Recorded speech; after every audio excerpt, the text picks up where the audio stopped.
Friends, how are you. आप लोग कैसे हैं? I hope you are all fine.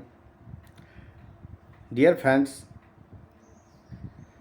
Direct and indirect speech के जो फर्स्ट पार्ट है, जिसमें हम लोगों ने सीखा है कि डायरेक्ट स्पीच से जब इनडायरेक्ट स्पीच में किसी सेंटेंस को चेंज करते हैं तो क्या क्या बदलना पड़ता है।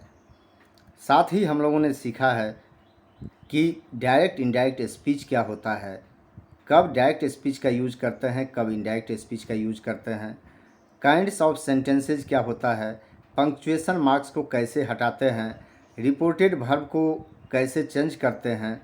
ये सारी चीज़ें हम लोगों ने सीखा है।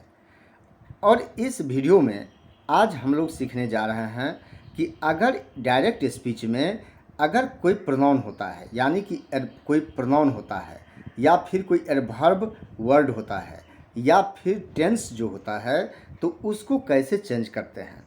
ये बहुत ही इम्पोर्टेंट है। अगर इसे चेंज करना आप सीख लेते हैं तो आप समझो कि आप 90% डायरेक्ट स्पीच को इनडायरेक्ट स्पीच में बदलना सीख गए। आपको कोई डाउट नहीं होना चाहिए। इसीलिए आप इस वीडियो को अंत तक ज़रूर देखिएगा कि अंत में आपके लिए कुछ सरप्राइजेज हैं और जिसे आप सॉल्व करके मुझे कमेंट सेक्शन में बताएंगे कि उसको कैसे चेंज करना है। अगर आप उसे चेंज कर देते हैं, जो कि आपके लिए एक चैलेंज भी है, तो आप समझ लेना कि आपको डायरेक्ट स्पीच से इनडायरेक्ट स्पीच में चेंज करना आ गया। और एक और रिक्वेस्ट है कि अगर अभी तक आपने मेरे channel toppers English by JP sir को सब्सक्राइब नहीं किया है तो आप अभी सब्सक्राइब कर ले और वो बेल नोटिफिकेशन को भी ऑन कर ले, ताकि मेरा वीडियो सबसे पहले आपको मिलता रहे। और वीडियो देखने के बाद अच्छा लगे तो आप इसे ज़्यादा से ज़्यादा लाइक और शेयर ज़रूर करेंगे, यह मेरा विश्वास है। तो दोस्तों, बिना टाइम वेस्ट किए शुरू करते हैं वीडियो को।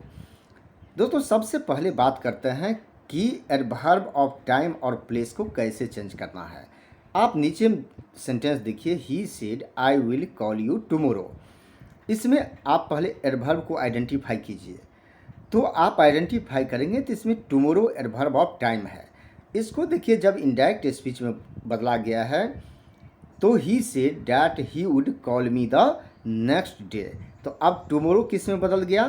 तो नेक्स्ट डे में। तो इसी तरह अगर डायरेक्ट स्पीच में, यानी कि रिपोर्टेड स्पीच में, अगर आपको कोई भी एडवर्ब दिखता है तो जब उस सेंटेंस को इनडायरेक्ट स्पीच में बदलते हैं तो आप उसको भी बदल देंगे। और ऊपर देख सकते हैं कि यहाँ पर अगर डायरेक्ट स्पीच में नाउ होता है तो then, ago, before, today, that day, tomorrow, the next day, yesterday, the previous day, the day before, tonight, that night, next week, the following week, the night before, यानी कि last night को night before में। और फिर अगर adverb of place होता है तो हेयर को देयर में, दिस को डैट में, दीज को दोज में, दस को सो में, या फिर इसी तरह के और एडवर्ब होता है तो हैंस को देंस में बदल देंगे। तो दोस्तों, इस तरह से हम लोग एडवर्ब को चेंज कर देते हैं जब डायरेक्ट स्पीच को इनडायरेक्ट स्पीच में बदलते हैं। तो दोस्तों, अब देखते हैं कि प्रोनाउन को कैसे चेंज करते हैं। दोस्तों, सबसे पहले आप जो यहाँ प्रोनाउन आपको दिख रहा है, आप इसको माइंड में कॉपी कर लीजिए कि फर्स्ट पर्सन, सेकंड पर्सन और थर्ड पर्सन प्रोनाउन का जो यहाँ नॉमिनेटिव केस देख रहे हैं ये सब्जेक्टिव है, यानी कि सब्जेक्ट की जगह इस फॉर्म में आता है। पजेसिव केस देख रहे हैं तो यानी कि पजेशन दिखाने के लिए इस तरह के फॉर्म का यूज होता है इन प्रोनाउन का। और यहाँ एक्यूजेटिव केस, जिसको हम ऑब्जेक्टिव केस कहते हैं, अगर ये किसी सेंटेंस में ऑब्जेक्ट की जगह ये पर्सन आएगा तो इसका कौन सा फॉर्म होगा। तो दोस्तों, इसे आप एक बार माइंड में कॉपी कर लीजिए। इसको ज़्यादा मैं एक्सप्लेन नहीं कर रहा हूँ क्योंकि आपने इसके बारे में काफ़ी पढ़ा होगा। तो अब हम देखते हैं कि इसको बदलने का रूल क्या है। तो सबसे पहले यहाँ पर देखिए, जो प्रोनाउन चेंज होता है डायरेक्ट स्पीच से इनडायरेक्ट स्पीच में, वो कैसे होता है उसके बारे में देखिए। यहाँ पर आप फर्स्ट एग्जाम्पल जो यहाँ देख रहे हैं, इसमें दो पार्ट है। पहला है आई से और दूसरा है आई राइट अ लेटर। तो आई से क्या है? ये रिपोर्टिंग वर्ब क्लॉज है। और आई राइट अ लेटर ये डायरेक्ट स्पीच है, यानी जिसे आप रिपोर्टेड स्पीच कहते हैं। तो ये रिपोर्टेड स्पीच है। अब इसमें देखिए दोनों का जो सब्जेक्ट है वो फर्स्ट पर्सन है, प्रोनाउन है, आई है। तो इसको देखिए कि इसका रूल कहता है the first person of the reported speech change according to the number and person of the subject of the reporting clause verb. यानी कि डायरेक्ट स्पीच में जितने भी फर्स्ट पर्सन प्रोनाउन होता है वो रिपोर्टेड वर्ब जो होता है उसके सब्जेक्ट के नंबर पर्सन में बदल जाता है। तो यहाँ देखिए आई से वो तो सेम रहेगा रिपोर्टिंग वर्ब क्लॉज में, सिर्फ उसका जो वर्ब है उसमें कोई चेंज होता है, सब्जेक्ट में कोई चेंज नहीं होता है। तो बीच में डैट लग गया, जैसा कि आपने देखा है पंक्चुएशन मार्क्स को हटाने के बाद। मेरा फोकस यहाँ प्रोनाउन है। यहाँ देखिए आई यहाँ पर लग गया, क्यों? आई अगर इस आई में बदलेगा रिपोर्टेड वर्ब का तो आई ही होगा, क्योंकि दोनों का नंबर पर्सन सेम है, इसलिए यहाँ पर हो जाएगा I. I say that I write a letter, I say that I write a letter. तो अब यहाँ देखिए प्रोनाउन उसी तरह चेंज हुआ। इसके बाद देखिए दूसरा एग्जाम्पल, दूसरे एग्जाम यू से आई कट द फिंगर। यहाँ लेकिन आप देख सकते हैं कि आई रिपोर्टेड स्पीच का जो सब्जेक्ट है आई है, जबकि रिपोर्टिंग वर्ब का सब्जेक्ट क्या है तो यू है। अब यहाँ डिफरेंस है प्रोनाउन में। तो देखिए आई किस में बदल जाएगा? यू में, क्योंकि ये जितने भी फर्स्ट पर्सन प्रोनाउन है वो जो रिपोर्टेड वर्ब ये वर्ब का ये सब्जेक्ट होता है उसके नंबर पर्सन में बदल जाता है। तो यहाँ देखिए यू से ये तो सेम रहेगा, यहाँ यू में कोई चेंज नहीं होगा, डैट। इसके बाद देखिए आई बदल गया यहाँ पर यू में, यू कट द फिंगर। अब थर्ड एग्जाम्पल देखिए, he said I watch the film. अब देखिए यहाँ पर रिपोर्टेड स्पीच में आई है और रिपोर्टेड वर्ब में क्या है, यहाँ पर ही है। अब देखिए दोनों में डिफरेंस है, तो आई किस में बदल जाएगा? ये रिपोर्टेड वर्ब के सब्जेक्ट में। तो ही said that he watched a film, यहाँ आई है तो इसके ही के नंबर पर्सन में बदल गया, तो ये यहाँ पर ही हो गया। ये यहाँ पर आप देख रहे हैं कि ही आ गया। तो दोस्तों आप समझ गए होंगे कि फर्स्ट पर्सन सब्जेक्ट के नंबर पर्सन के हिसाब से बदल जाता है, लेकिन सेकेंड पर्सन जो बदलता है वो उस रिपोर्टेड वर्ब का जो ऑब्जेक्ट होता है उसके हिसाब से बदलता है। जैसे यहाँ एग्जाम्पल देख रहे हैं कि राम सेज टू मी, तो इसमें देखिए ऑब्जेक्ट की जगह क्या है? मी। यू आर डल, और रिपोर्टेड स्पीच में यहाँ देखिए यू है, यू आर डल, तो यू है, तो ये बदलेगा हमेशा ये रिपोर्टेड वर्ब के ऑब्जेक्ट के हिसाब से जो यहाँ मी है। अब इसको जब बदले हैं तो Ram tells me, Ram tells me that, you किस में बदल गया? मी में। तो मी का सब्जेक्टिव फॉर्म क्या होगा? आई, तो आई एम डल, इसमें बदल गया। अब दूसरा एग्जाम्पल देखिए आप सुविधा के लिए, Tom says to you you are tall. अब देखिए कि यहाँ जो रिपोर्टेड वर्ब जो है उसका ऑब्जेक्ट क्या है? यू, और रिपोर्टेड स्पीच का सब्जेक्ट क्या है? यू। तो आपको बताया है कि जो रिपोर्टेड स्पीच में जितने भी सेकेंड पर्सन प्रोनाउन होता है वो किसके हिसाब से बदल जाता है? तो वो बदल जाता है रिपोर्टेड वर्ब के ऑब्जेक्ट के हिसाब से, जो कि यहाँ पर आप यू देख रहे हैं। तो यू उसमें बदलेगा तो यू ही हो जाएगा, इसलिए Tom tells you that you are tall, यहाँ देखिए यू आ गया। कोई डाउट है तो आप कमेंट सेक्शन में लिख के पूछिएगा। अमर सेज टू राना, अब यहाँ देखिए इस केस में राना ऑब्जेक्ट है और रिपोर्टेड स्पीच का जो सब्जेक्ट है यू है, यू आर इल। अब देखिए यू किस में बदल जाएगा? राना में। तो राना थर्ड पर्सन है तो राना के लिए क्या आएगा?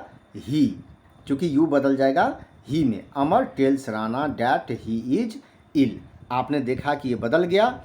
लेकिन कुछ ऐसे सेंटेंस होते हैं जहाँ पर आपको ऑब्जेक्ट, जैसे यहाँ राना आसानी से आपको मिल गया, ऑब्जेक्ट ऐसे बने बनाए ऑब्जेक्ट नहीं होता है, वहाँ आपको गेस करना पड़ता है।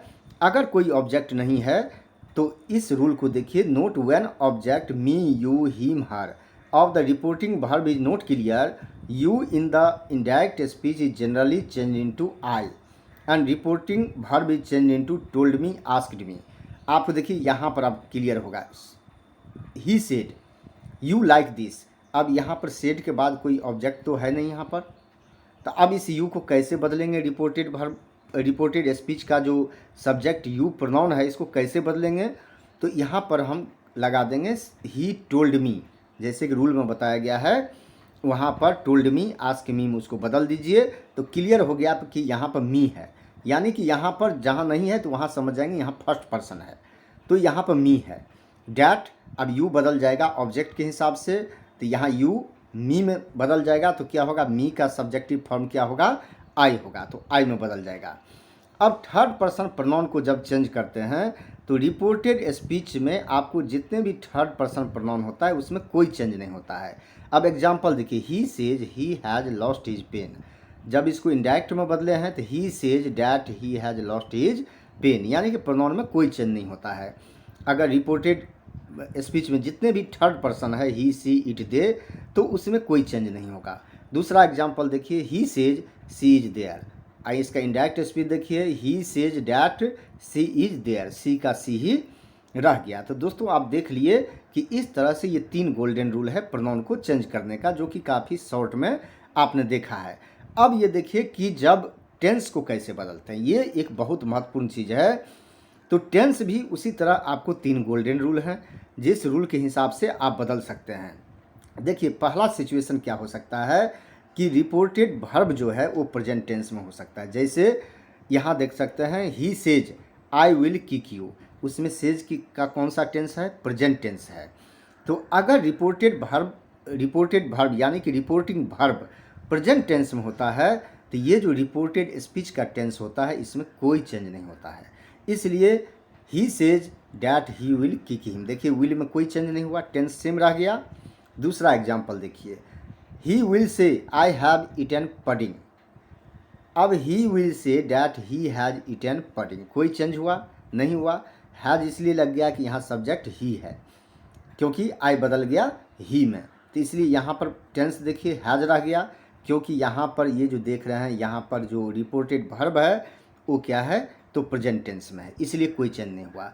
अब दूसरा सिचुएशन हो सकता है कि रिपोर्टेड वर्ब ये पास्ट टेंस में हो सकता है, ये पास्ट टेंस में, अगर पास्ट टेंस में होता है तो रिपोर्टेड स्पीच का जो टेंस होता है अपने मिलते जुलते पास्ट में बदल जाता है। अब मिलते जुलते पास्ट क्या है, यहाँ देखिए, he said he is playing tennis, अब इसका क्या हो गया, he said that he was playing tennis, यानी कि प्रेजेंट इम्परफेक्ट कॉन्टिन्यूअस सीधे अपने मिलते जुलते टेंस पास्ट में क्या होगा, तो प्रेजेंट का हो जाएगा पास्ट इम्परफेक्ट कॉन्टिन्यूअस, उसमें बदल गया। अब यहाँ देखिए कि अगर रिपोर्टेड वर्ब, यहाँ आप देख सकते हैं कि अगर पास्ट में हो तो रिपोर्टेड स्पीच में टेंस के हिसाब से अपने पास्ट में बदल जाएगा।